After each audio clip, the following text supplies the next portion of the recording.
Okay, there's like, no, I understand because I was kind of it too. So, um, okay.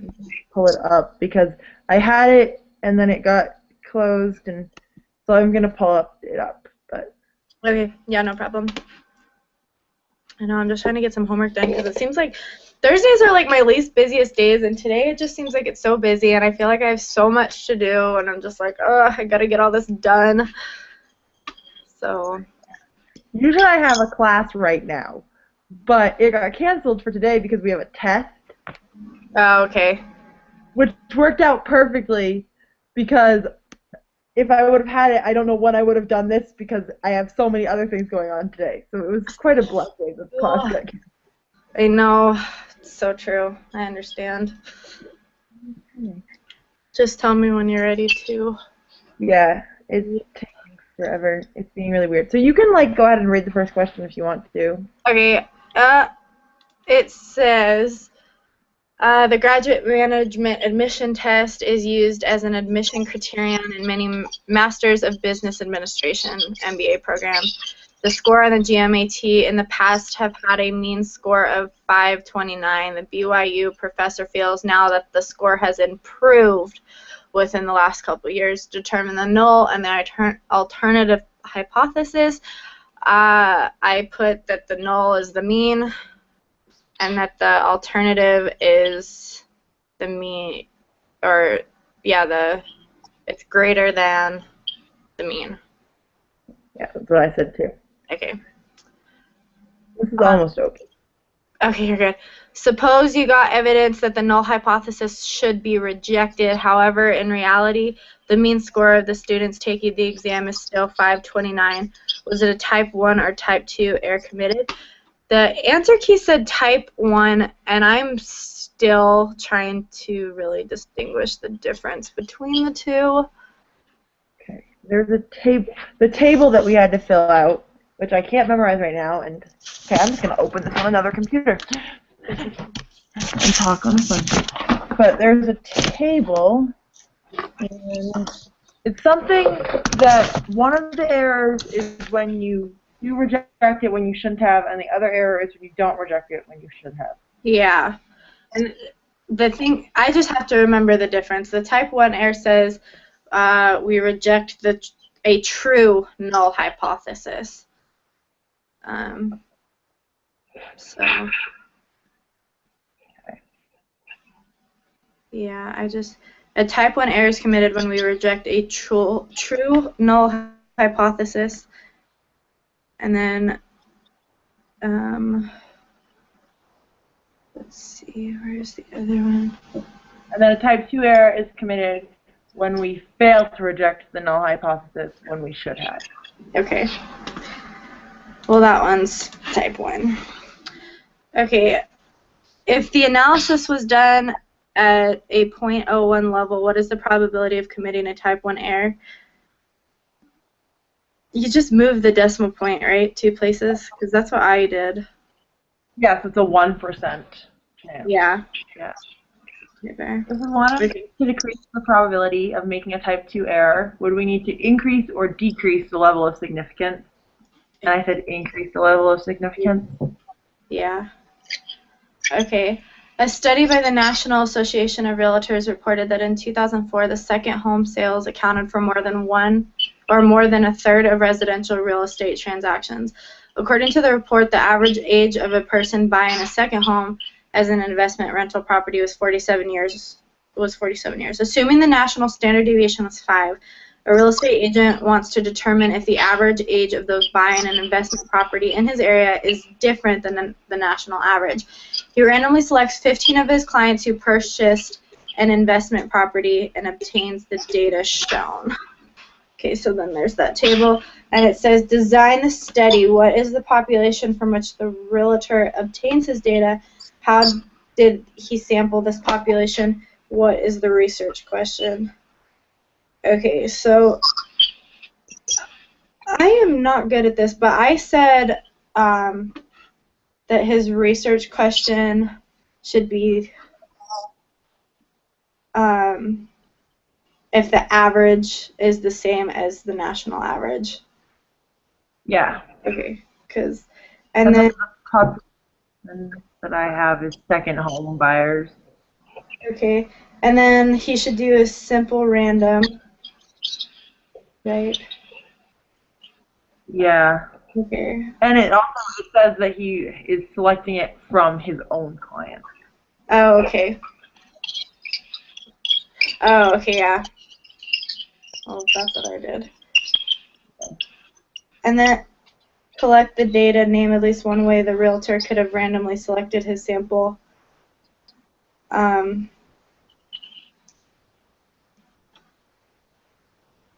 I wasn't sure, so when I looked at it, it said answers may vary. I was just kind of like, okay. Basically anything you want. What I said is that he could make a list of all the people who have bought homes from him and then assign them all a number and then use a random number generator to pick a sample. Okay. Fair enough. Okay. Describe the data. Graph the data on a histogram. Sketch the histogram below or cut and paste your electronic copy. In a short paragraph, describe the data by using at least 5 descriptive statistics. And Did you do the histogram? I did it in Excel, and it was easy. Okay. I know. I got used to the Excel too. Like, I messed around with it last night. I didn't write a paragraph. I just found all the facts. So. Okay. I just did because it said 5 descriptive statistics. I can't even say it. Statistics. So I just did the 5 number summary. Yeah. Yeah. I just typed in that little thingamajig. Because I saved that file that you just copied like the numbers in. So I don't have to go through every way possible to get back to that. I just saved the actual page. So That's a good idea. it was life-saving. Did you want to go over the numbers, or are we good? Well, we both did it using the software, so. Wait, what? Pretty sure it's right. Okay. We both did it using Excel. Yeah. Right. Okay. Then make inference. Check the requirements. Since there were only 15 pieces of data, what will you need to check? And I had no idea until I looked at the answer key. I didn't either, so it's okay. Apparently you need to check the QQ plot. I know. I had to go back to the page and look that up because it just. See, I almost feel like for me half the time, I get more of it after our meeting. That's how it is for me. I just understand it better after our meeting. Yeah. Okay. State the null and alternative hypothesis. Is this a one or two-tailed test? So the null hypothesis is that the average age is 47, and the alternative hypothesis is the average age is not 47 and it's two-tailed. Yes, I agree. Okay. Hold on. I just lost it. I have to sneeze and it's not coming. Ah.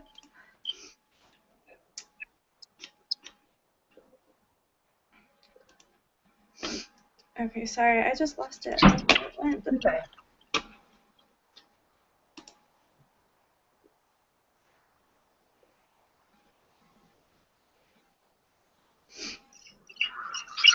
Okay, so it said let it equal 0.05, and I was super confused. So is it the level of significance? I think so. Is that what 0.5 is? Because I didn't. 0.05 is. Okay. Yeah, I didn't really know what I was doing on this one. Yeah, I didn't either because I was looking at it and I was like, what? Okay. Compute the test statistic. What is the formula to be used? Recall our test statistic will be a z-score. After writing down the general formula, input the numbers you used, show your work. Finally use Excel or whatever. So I got, the p-value is the z-score, right? I guess so. I'm not really sure, actually. Because that's what I I got. don't really understand. Okay, I think so, because it's score. Well, when I was looking up the, on the little, like, I just lost the word. The page that we're supposed to go over for this, the formula said that the z is, I don't even know what each one means, but x minus the mean over the standard deviation divided by the square root of n. Yeah. And then I got a z-score of 0.209. Is that what you got? Yeah. Okay. Next. Compute the p-value. First, sketch a standard normal curve. Graph your test statistics along the horizontal axis. Shade the appropriate area under the curve. Use the normal applet to compute the area under the curve. This area is the p-value. Okay. That makes sense. So I just went to the normal applet and put the z-score in. Yep. Okay, so the area is the p-value, and I got 0.834. Yep. Okay. Compare the p-value to the level of significance. Do we reject the null hypothesis or fail to reject the null? Okay, so if I go back, it's the... There was so much to read. Hold on.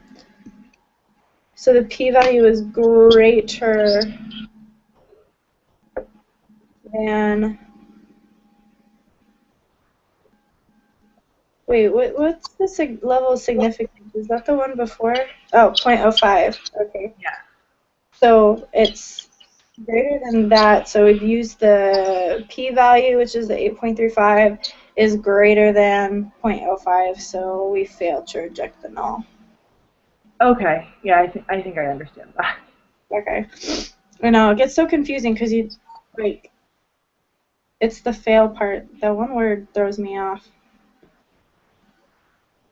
Okay. Next.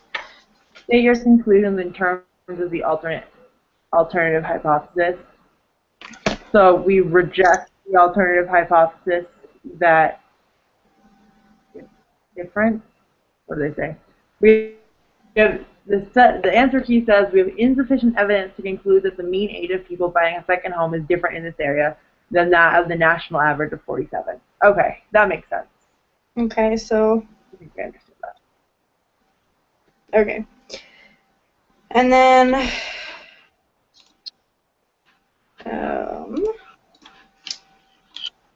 Okay, it says take action. What action, if any, do you suggest a realtor take based on your statistical conclusion? And then the answer key said answers may vary, but when I was looking at it, it just says that when I was thinking of it, to stay in the age that he is doing. Yeah, that's what I was thinking. Just keep doing what you're doing. Yeah, I didn't even know how to word it. I was just like, okay. Okay, we're ready to take the quiz. We want to try the quiz? Yeah, let's try this. Oh, I'm glad that the test is... You're what? I'm glad the test is over with. Oh, I know.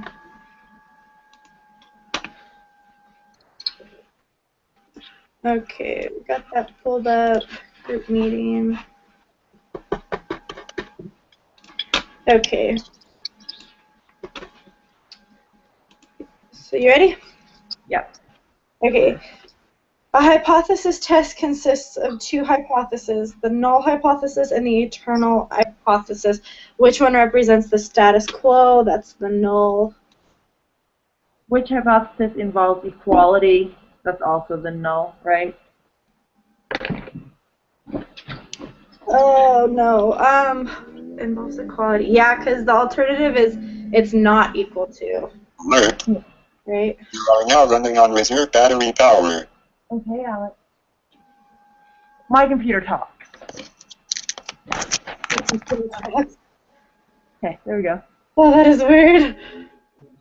It takes a little bit of getting used to, but I've had to do it for a really long time because if it doesn't tell me verbally that it's going to shut down, I'll just not pay attention to it. Okay, next. The p-value is the probability of obtaining a sample statistic at least as extreme as the one that was actually observed. Use this information to answer question 5. When computing the probability, which hypothesis do you assume to be true? The null hypothesis? Yeah. Okay, suppose the null hypothesis is... How do you even say that? Like...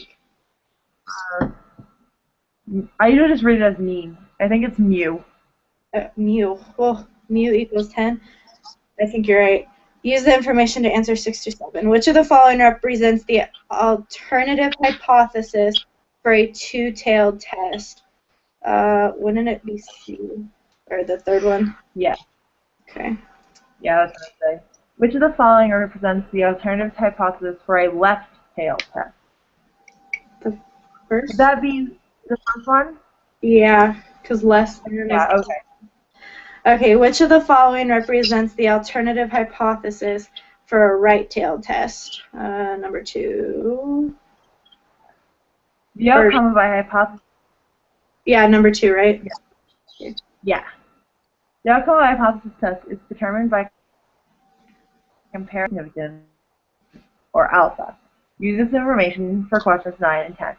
Which relationship would result in failing to reject the null hypothesis? Okay. Oh. So the answer to, we failed to reject it because the p-value was greater than the level of significance, right? I think so. Yes. This is really hard. I know. I hate these things. I know. Are we the first one?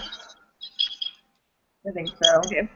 Which relationship would result in rejecting the null hypothesis? So that would be the opposite, which would be the second one. Yeah. An insurance company is reviewing its current policy rates. When originally setting the rates, they believed that the average claim amount was $1,500.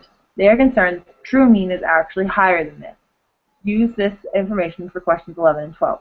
Which of the following would be the appropriate alternative hypothesis? So the average claim amount is equal? No. The average claim amount is not equal? No. The average claim amount is greater than? Yeah. So the third one? Because it says higher. Okay, which of the following would be the appropriate null hypothesis? The claim is equal to 1,500? Yeah. Okay. The insurance company randomly selects 40 claims and calculates a sample mean of 1,650. The insurance company assumes the distribution of the sample mean is normal. Is this a good assumption? Yes. Central limit theorem. Yes, okay. What theorem or law justifies your answer to the previous question? Central limit theorem. Which of the following is a test statistic as defined in this lesson? Is it N? N's the number, right? Yeah, N's the claims, but I don't know if it's the N or the X. Assuming that all but since we know we can use the z-score to determine if x is far from the z-value, this is called the test statistic. So the z-score is the test statistic, maybe? Because in the textbook, it says this is called the test statistic. Then it has a colon, and it has z equals value minus mu over standard deviation divided by the square root of the number. Oh, okay. So would z be the test statistic? Yeah. defined in Okay. this lesson, yeah. Okay, the historical mean of sales receipts at a grocery store is 150 with a standard deviation of 40. The store manager suspects that the average has decreased. She sets up a hypothesis test with the following hypotheses. Mu is equal to 150 and then mu is less than 150. She will use a level of significance of 0.05. Then she takes a simple random sample of 36 sale receipts from her store and computes x equals 144. Use this information for 16. What is the z-score associated with this test? So that's the 144 minus 150 divided by 40 divided by the square root of 36, which is 6.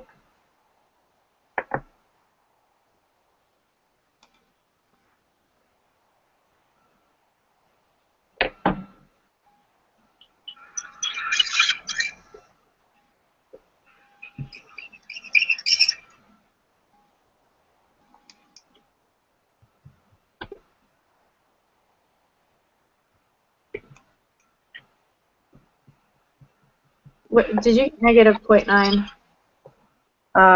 I'm not there yet. Okay. I got negative 0.9. I don't know if that's right. Okay. I'll tell you what I get. Yeah, I got negative 0.92. Great. 9 as well. It says round to 3 decimal places though. Then just add the zeros. Yeah. What is the p-value associated with the z-score from the previous question? So we do 0.9.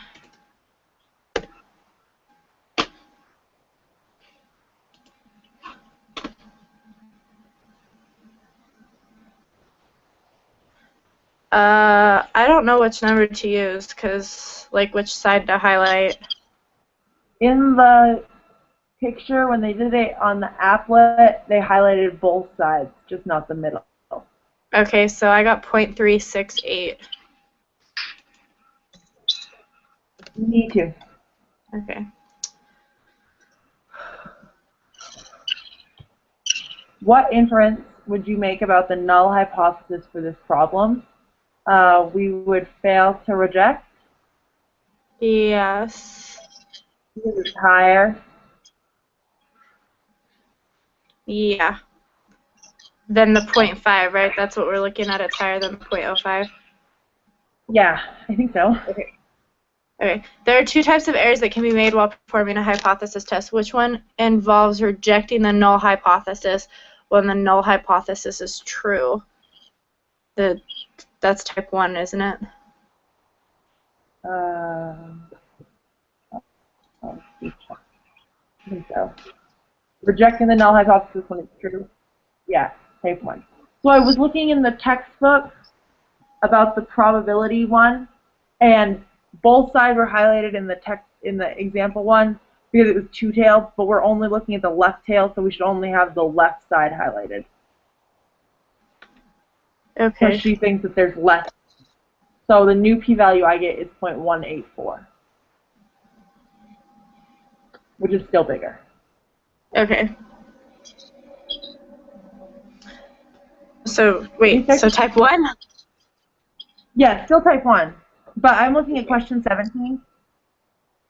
Sorry, I was looking at 17. Oh, okay. We were curious about what side we were supposed to highlight, but since she's only looking at less than, we were only supposed to highlight the left side. Okay, so 0.184. Yes. All right. You're fine. So 20. A researcher decided that instead of using a level of significance, A equals 0.05, he will use A equals 0.01. Which of the following will be true? The probability of type 1 error will increase, the probability of a type 2 error will increase, the probability of the null hypothesis is true will decrease, and his experience will be more scientifically valid. The first one? We said if we wanted to decrease the probability of making a type 2 error, we would increase. So decreasing would probably make would increase the probability of a type 2 error. But I don't know about what a type 1 error. Because on Because the if it's homework, smaller, it's had the .01, and I think we said that it would increase on the homework. we said on the homework that it would, you're right.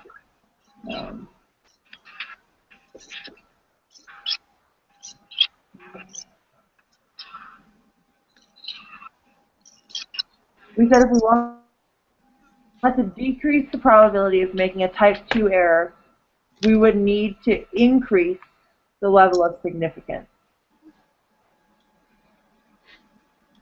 Oh. And, oh, okay, yeah, I understand what you're saying. But if the analysis was done at a .01 level, what is the probability of committing a type 1 error? So there's about a 1% chance there would be a type 1 error. So moving it down from .01 will decrease the chance of a type 1 error. So A is wrong. Okay. I think it's B. You think it's what?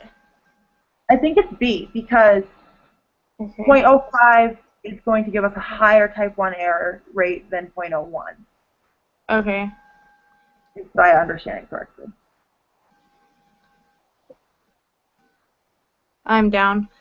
Okay, if the level of significance is .05, compute the probability of committing a type 1 error.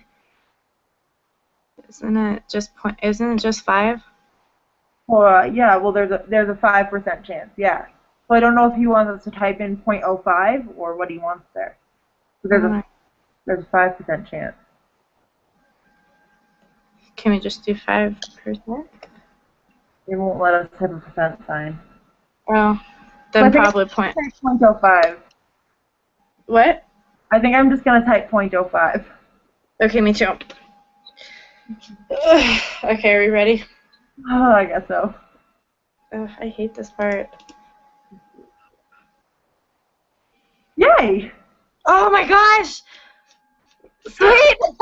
I did not expect that. I didn't expect that either. Yay! Oh, that's so good. Wow, that's awesome. Okay, good. I'm very happy with that. I'm happy with it too. I'll accept that. Okay, so next Tuesday, when do we want to meet? Weren't we gonna do Monday at 4?